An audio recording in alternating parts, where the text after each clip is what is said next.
नमस्कार मित्रांनो, ठरलं तर मग या मालिकेच्या आजच्या भागात आता प्रतिमा, आत्या आणि सायली मात्र आता रविराजला केक भरवायला जातात. आता जेव्हा त्या रविराजला केक भरतात तर प्रतिमाला एक असा आश्चर्याचा धक्काच बसतो. आता सगळ्यांना सुद्धा आश्चर्याचा धक्का तर बसलेलाच असतो. तेव्हा आता प्रतिमा आत्या रविराज काकांना म्हणते की रविराज काका, हे बघा, जेव्हा मात्र मी सायलीला तिच्या वाढदिवसाच्या दिवशी केक भरवायला जायचे त्या दिवशी मात्र आपली तन्वी सुद्धा असंच केक अगदी माझ्या हाताने आणि तिच्या हाताने तुम्हाला भरवायची. तेव्हा आता हे सगळं तुम्हाला आठवते का? तर आता प्रतिमा आत्याला हा सर्व 25 वर्षाचा भूतकाळ आठवल्यानंतर आता सर्वांना फार असा आनंद होतो. तेव्हा आता लगेच पूर्ण ही प्रतिमा आत्याजवळ खुश होत येते आणि विचारते की प्रतिमा, तुला हे सुद्धा आठवते का? तर प्रतिमा आत्या खुश होत हो असं म्हणतात. तेव्हा आता सगळ्यांचा आनंद गगनात मावेंचा होतो. सगळ्यांचे चेहरे आता खुलतात, कारण प्रतिमा आत्याला आता सर्व व्यवस्थित आठवायला सुरुवात होते आणि प्रतिमा त्याची स्मृती परत आलेली असते. आणि सायलीला सुद्धा तिचा भूतकाळ आठवतो की रविराज काका आणि प्रतिमा सोबत आपल्या आई बाबांसोबत ती आपला बर्थडेचा केक कापत असते आणि रविराज काका आणि प्रतिमा त्या तिला बर्थडे विश करत असतात. तेव्हा आता सायलीला हे सर्व आठवत असताना खूप त्रास होतो. तिला चक्कर येते. ती आपल्या हात डोक्याला लावून आता सगळं काही अगदी ती आठवत असते. रविराज काकांना ती पेन वगैरे आहे तर ते सर्व आणून द्यायची. आता रविराज काका हे पूर्णपणे तिला त्या अगदी भूतकाळामध्ये दिसतात आणि आता सायलीला चक्कर येते आणि सायली खाली पडते. आता सगळेजण सायली जवळ धावतात की सायलीला काय झालं असेल. तेव्हा लगेच आता अर्जुन धावतच येतो की सायली काय झाले. रविराज काका सुद्धा विचारतात की सायली, सायली बाळा काय झाले. प्रतिमा हत्या सुद्धा आणि रविराज काका सायलीला नक्की काय झाले असेल म्हणून त्यांच्या सायलीसाठी ती जीवास तुटत असतो. प्रतिमा घाईने कल्पनाला पाणी आणायला सांगते. तेव्हा कल्पना पाणी घेऊन येते. प्रतिमा आत्या तिच्या चेहऱ्यावर पाणी शिपडतात. आता अर्जुन तिला पाणी पाजतो. तेव्हा सायली कुठे शुद्धीवर येते. प्रतिमा आत्या विचारते की बाळा, काय होतं आणि आता बरं वाटतं का? सायलीने आपल्या डोक्याला हात लावलेलाच असतो. तिला आता ते आठवत असल्यामुळे तिला खूप त्रास होत असतो. तेव्हा मात्र आता प्रताप अश्विनवर ओरडतो. अश्विनला म्हणतो की अश्विन, अरे तू असंच बघत उभा राहणार आहेस का? अरे चेक कर, आणि तुझ्यातील डॉक्टर कुठे हरवला? त्यावरता अश्विन लगेच म्हणतो की सॉरी डॅड, मी चेक करतो. तर सायली म्हणते की नाही, मी ब्री आहे आता. तेव्हा तर प्रतिमा विचारते की सायली, अशी कशी चक्कर आली तुला? तू सकाळपासून काही खाल्ले नाही का? काही खाल्लेले आहे का? तर सायली म्हणते की हो प्रतिमा हत्या, मी खाल्लेले आहे. तर मला खरंच काही कळाले नाही, कारण अगदी गरगरायला सुरुवात झाली, परंतु अचानक मला अधूनमधून असं होत असतं. तुम्ही नका इतकी काळजी करू. तेव्हा मात्र अर्जुन म्हणतो की हे बघ सायली, तू प्रत्येक गोष्टीचा इतका विचार करत जाऊ नकोस, तुला त्याचा त्रास होतो. सायली म्हणते की नाही अर्जुन सर. तर अस्मिता म्हणते की हे बघ सायली, चल मी तुला तुझ्या रूममध्ये सोडते आणि तुला व्यवस्थित बरं वाटेल, तू आराम कर. त्यावरता सायली अस्मिताला सुद्धा म्हणते की हो प्रस्मिता ताई, आता मी पूर्ण ब्री आहे. तेव्हा आता प्रिया लगेच सायलीला बोलायला सुरुवात करते. तिला टोमणा मारते की अशी कशी ती आत जाईल, कारण आता मला उलट ती येथे थांबून मला कसा त्रास होतो हे बघण्यासाठी तिला तर मज्जा येईल ना. माझ्या बर्थडेला मात्र नेहमीप्रमाणे तिने आता जे लक्ष आहे तर ते स्वतःकडे वळून घेतले आणि माझ्या आईवर सुद्धा हक्क सांगितला. त्यामुळे आता मात्र सायलीला कसं वाटत असेल, आता एकदम असं खुश वाटत असेल. प्रतिमा आता अगदी रागाने तन्वीकडे पाहत असतात. तर लगेच पूर्णाही म्हणतात की तन्वी, सायलीला बरं वाटत नाही आणि हे सर्व बोलताने तुला काहीच वाटत नाही का? त्यावर आता लगेच प्रिया म्हणते की हो, हिची ही सर्व नाटक आहे. तर कारण अगदी आईला लहानपणीच्या आठवणी सांगू नये यासाठी हे सर्व नाटक सुरू आहे. तर आणि अगदी हसून प्रतिमातेला विचारते की आई, तुला आठवते का आपला ॲक्सिडेंट अगदी होण्या अगोदर आपण माझा बर्थडे किती अगदी आनंदाने साजरा करायचो, असाच केक तू मला भरवायची आणि त्यानंतर आपण हा तुकडा बाबांना भरवायचो, आठवते का आई तुला? आणि मग आपण बाहेर जेवायला जायचो. तेव्हा आता हे अगदी चुकीच बोललेले असते, कारण आता कल्पना म्हणते की तन्वी, तुझ्या प्रत्येक वाढदिवसाला प्रतिमा तिच्या स्वतःने हाताने तुझ्या आवडीच जेवण ही घरीच बनवायची. तेव्हा लगेच आता प्रियाही म्हणते की बाहेर जेवायला नाही, बाहेर ड्रायव्हिंगसाठी जायचो. पण आता मात्र माझी आई माझ्याकडे साधं बघत सुद्धा नाही. आणि हे सगळं ह्या सायलीमुळे झाले. आणि काय सायली, माझ्या आईला माझ्यापासून तोडून तुला काय मिळतं? तेव्हा आता सगळेजण रागाने प्रियाकडे बघत असतात. रविराज काकाला मात्र आता राग येतो. रविराज काका रागानेच म्हणतात की तन्वी, तोंड बंद कर आणि हे बघ, तुझ्या अक्कल शून्य प्रदर्शन करण्यासाठी येथे जागा सुद्धा नाही आणि वेळ सुद्धा नाही. तर आज इतक्या वर्षातून तुझ्या आईला तुझा वाढदिवस आठविला, मग याचा आनंद सुद्धा तुझ्या चेहऱ्यावर दिसत नाही. तर आणि उलट तुला या गोष्टीचा त्रास होतो की सायलीला चक्कर आली आणि प्रतिमा तिच्याकडे गेली म्हणून.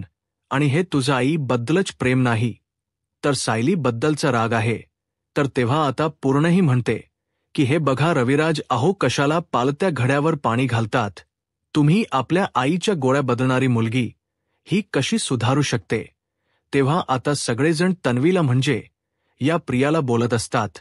तर अश्विनला खूप झोंबते. अश्विन लगेच पूर्णाजीला म्हणतो की पूर्णाजी, तू तरी तन्वीला समजून घे. मान्य आहे की तिच्याकडून चूक झाली आणि त्या गोष्टीचा तिला पश्चाताप सुद्धा होतोय.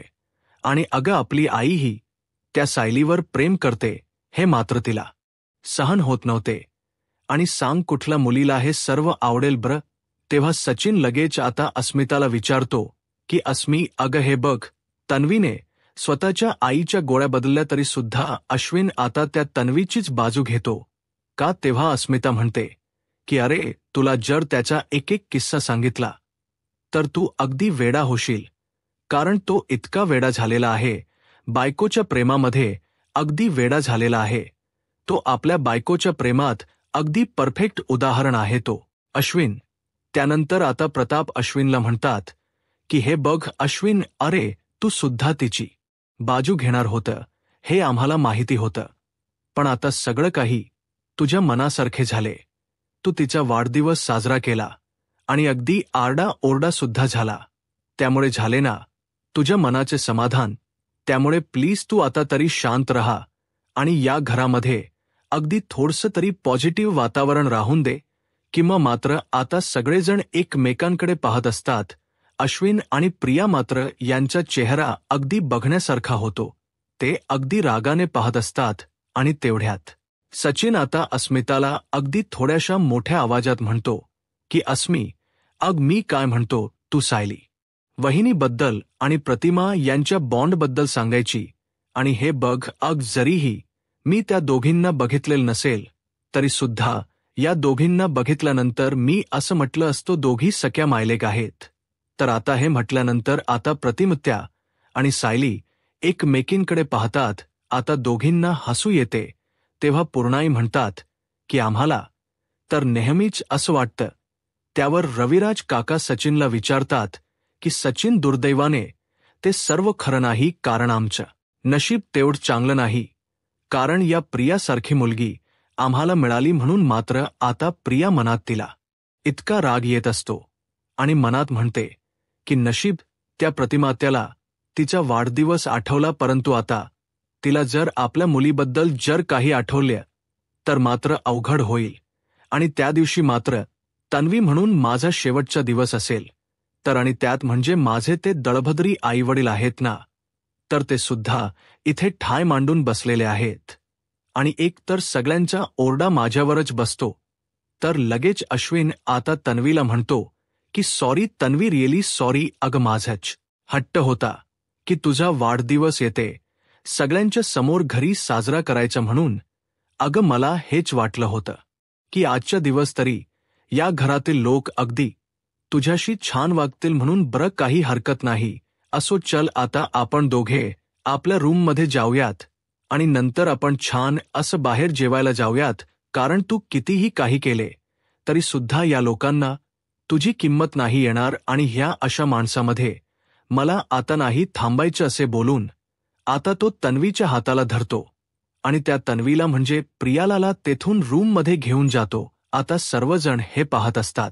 सायली आता रविराज काका आणि प्रतिमा आत्या यांना शांत राहायला सांगते आणि अर्जुनला सुद्धा तेव. हा आता सगळेजण पाहत असतात. अश्विन आपल्या बायकोची किती बाजू घेतो आणि तिच्या किती पुढे पुढे करतो हे स्पष्ट आता ह्या वेडा झालेल्या अश्विनच्या वागण्यावरून आता आपल्या लक्षात येते. तर त्यानंतर आता महिप्त आपल्या गुंडावर ओरडत असतो आणि म्हणतो की टायमावर वसुली झाली पाहिजेल. हे तुम्हाला कळत नाही का? किती वेळेस सांगायचं तुम्हाला? जो कोणी पैसे देत नसेल तर त्याला उचलून आणा आणि त्याला चांगलं सुजवा, म्हणजे सुजलेला नवरा बघून. त्याची बायको आहे ना, ती बरोबर आपल्याला पैसे देईल. तर त्यामुळे आता तुम्ही जाऊ शकतो. आता ते दोघेही निघून जातात. तर आता तेवढ्यात नागराजचा फोन येतो. आता अण्णा हा फोन उचलतो आणि बोला नागराज सेठ, बोला काय? आता सायलीच्या लक्षात येते. सायली म्हणते की हे बघा अर्जुन सर, माझं बोलणं झालेलं आहे.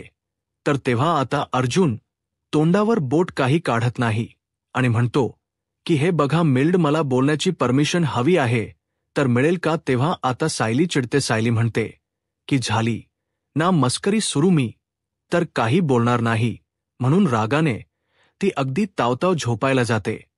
तर अर्जुन आता तिचा हात धरतो आणि नाही, अग सायली नाही, मी बोलतो, आणि तिला अगदी खाली बसवतो आणि म्हणतो की रिलॅक्स, जरा शांत हो, आणि म्हणतो की हे बघ बायको, मला तुझ्या फिलिंग्स आहेत ना, ते कळतात. अगं तुझे आई बाबा हे आत्ताच भेटलेत आणि त्यांच्यासोबत थोडंसं कनेक्शन व्हायला अगदी थोडासा वेळ तर लागेलच, कारण तुला त्यांना समजून घ्यायला अगदी तू त्यांचीच मुलगी आहे हे त्यांना सिद्ध करायला थोडासा वेळ तर लागेलच. आणि त्यात म्हणजे ते थोडेसे विचित्र आहे, थोडेसे लाऊड सुद्धा आहे. तर त्यामुळे हे पग सायली, अग तुला थोडासा वेळ लागेल कनेक्शन फील होण्यासाठी. त्यावर सायली विचारते की हे बघा, जरीही मला त्यांच्याशी मॅच करून घ्यायला वेळ लागत असेल, परंतु त्यांचे विचार, त्यांचं बोलणं, त्यांची राहणीमान ही कोणतीही गोष्ट याशी कोणत्याही गोष्टीची मॅच का होत नाही. तर त्यावर आता लगेच अर्जुन सायलीला समजावतो की हे पग, अग सायली, मुलं ही कधी आई बाबांसारखी नसतात.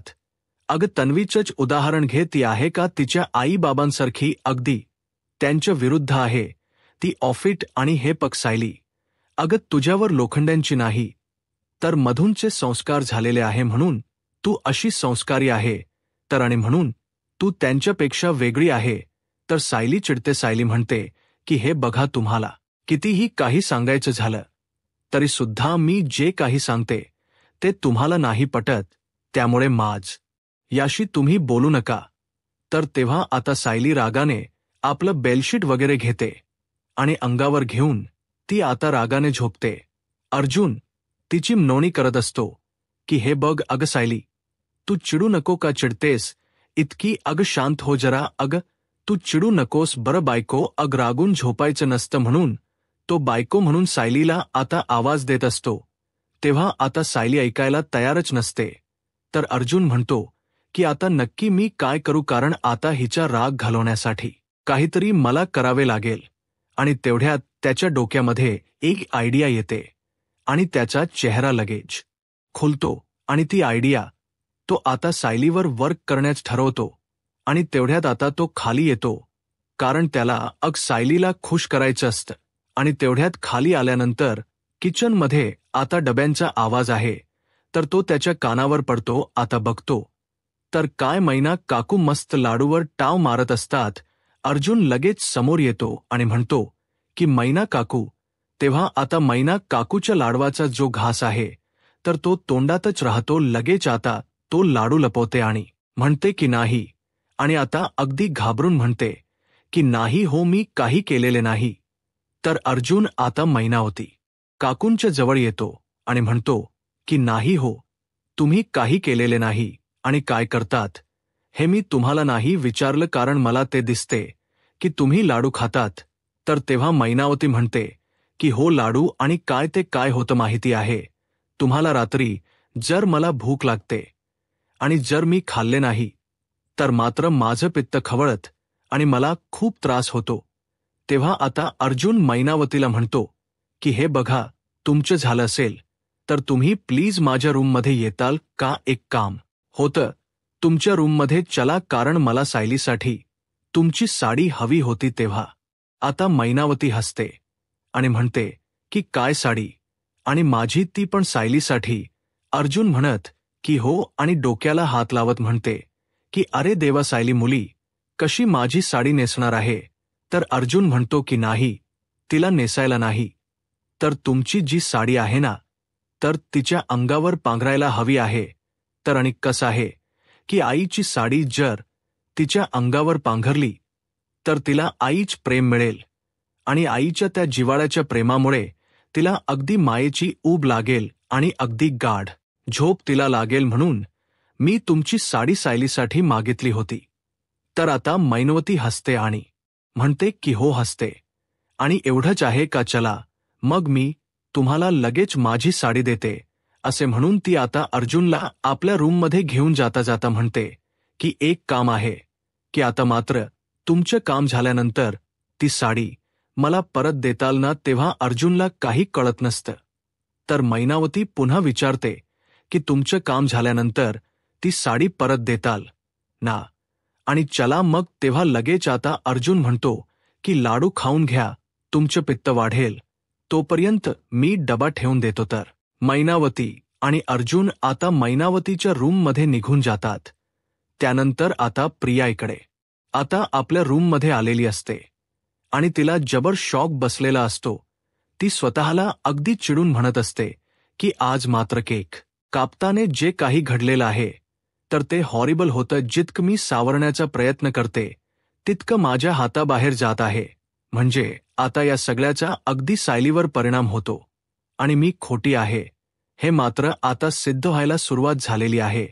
तर आतापर्यंत मला त्या दोघींना वेगळं करण्यासाठी जे काही प्लॅन मला करण्यात म्हणजे आले होते ते सगळे प्लॅन मी केले, परंतु एकही प्लॅन माझा अगदी सक्सेस झालेला नाही. जे करायचं होतं ते करून झाले, परंतु त्या प्रतिमा आत्याला आणि सायलीला वेगळं करता काही मला आले नाही. मी जे काही करते ते कशाचाच उपयोग आता होत नाही. तर म्हणून नक्की आता यापुढे काय करायचं याचा आता प्रिया अगदी रागातच विचार करत असते. त्यानंतर आता इकडे अर्जुन मैनावतीची साडी घेऊन आता आपल्या रूममध्ये येतो. सायली गाढ झोपलेली असते. तेव्हा अर्जुन सायली जवळ येतो. त्याच्या हातामध्ये ती साडी असते. अर्जुन सायलीकडे बघतो, सायली झोपेला आहे की काय, आणि लगेच हळूच मात्र प्रेमाने ती साडी तो सायलीच्या अंगावर टाकतो आणि तेवढ्या सायलीला जाग येते. सायली डोळे उघडते आणि अर्जुनकडे रागाने पाहते. अर्जुन म्हणतो की हे बघ, तुझ्या आईची साडी त्या महिनावर तिची. तेव्हा आता सायली अर्जुनकडे रागाने पाहत असते आणि म्हणतो की हे बघ सायली, अगं तिच्यासोबत तुला कोणताही बॉन्ड असा फील होत नाही, तर तिची साडी तू अंगावर घे, म्हणजे तुला छान अशी झोप लागेल, तर याचं कनेक्शन सुद्धा खेल होईल. तर सायलीला हसू येते. सायली म्हणते की आपल्या बायकोचे विचार पटत नसताना सुद्धा तिच्यासाठी एवढं करणारा नवरा फक्त माझाच आहे, आणि झोपते. हा तर अर्जुन हसून म्हणते की हो नक्की, आरामात, अगदी आरामात झोपतो. आणि सायली मात्र अगदी रागाने ती साडी आपल्या अंगावर घेते आणि झोपते. तर अर्जुनला खूप छान वाटतं. तो मनातून म्हणत असतो की आय होप, मी तुला सांगतो की सायली लवकरच तुला क्लॅरिटी येईल. तुला बायको त्या लोखंडाशी तुझं काय नात आहे, आणि तुला काही जरी वाटत असेल तरी सुद्धा या शोधात मी तुझ्या सोबतच असेल. I love you so much बायको. असे बोलून तो आता प्रेमाने सायलीच्या जे डोक्यावर हात अगदी फिरवत असतो, म्हणजे थापडतो. तर सायली आता छान अशी झोपे गेलेली असते. अर्जुनला खूप छान वाटतं. तर मित्रांनो, शेवटी हा भाग येथे संपतो. दुसऱ्या दिवशी आता सायली उठते आणि तयार होते आणि विचार करत असते. मैनावती आणि सदाशिव यांची जर केस असती तर यांनी काय केलं असतं, आणि आता ह्या केसच्या सगळ्या बाजूने विचार करायला हवा. कुठलीही खून अगदी सोडायला नको, कारण कुठलाही अगदी एक जो काही धागा आहे, क्लू आहे, तर आपल्याला शेवटच्या सत्यापर्यंत घेऊन जाऊ शकतो. आणि हे आपल्याला अगोदर माहिती नसतं. त्यासाठी मात्र आता सायलीच्या डोक्यात एक प्लॅन येतो, कारण ती आता मैनावती आणि सदाशिव यांच्या घरी जाऊन काहीतरी शोधण्याचा प्रयत्न करणार असते. म्हणून ती आता मैनावती आणि आता या सदाशिवच्या रूममध्ये येते आणि त्यांच्या घराच्या नोकी चाव्या कोणत्या आहे हे चावे ती शोधत असते. तेव्हा तिला चाव्या सापडतात आणि नक्की या लोखंडाच्या घराच्या असतील असा विचार करून ती घाईने मात्र तिकडे जायला निघते. परंतु आता येत असताना मात्र तिच्या पायाला एक जोराची ठेस लागते, कारण ऑलरेडी आता समोर तिथे प्रिया आलेली असते. आणि आता सायली काहीतरी घ्यायला खाली वागते, तर प्रिया डोकावून मात्र सायलीकडे पाहत असते. त्यानंतर मात्र आता अर्जुन हा सचिनला सोडण्यासाठी एअरपोर्टवर त्याच्या गाडीतून घेऊन येत असतो. आणि समोर आता साक्षीची गाडी उभी असते, कारण साक्षीला सुद्धा आता सचिनला एअरपोर्टवर सोडायचं असतो, म्हणून ती त्याची वाट पाहत असते. तर अर्जुन आता तेथे आलेला असतो. तर सचिन आता साक्षीला पाहतो आणि अर्जुनला म्हणतो की अर्जुन, अरे मला इथे सोड, मी इथून जाईल, कॅपने जातो. तेवढ्यात आता अर्जुनला फोन येतो की आता देशपांडे नाहीत, म्हणून मीटिंग कॅन्सल झाली. म्हणून आता अर्जुन सचिनला पुन्हा एअरपोर्टवर आता सोडण्याच ठरवतो. तेव्हा आता तोपर्यंत सचिन तर साक्षीच्या गाडीत बसलेला असतो आणि अर्जुन पुन्हा मागे येतो, कारण त्याला सचिनला सोडवायचं असं. आता मित्रांनो, सचिनचा आणि साक्षीच जे कनेक्शन आहे, तर त्यात सत्य मात्र अर्जुन समोर येईल. आता पुढे काय होईल हे पाहायला आत्ताच माझा महाराष्ट्र या यूट्यूब चॅनलला सबस्क्राईब करा. धन्यवाद.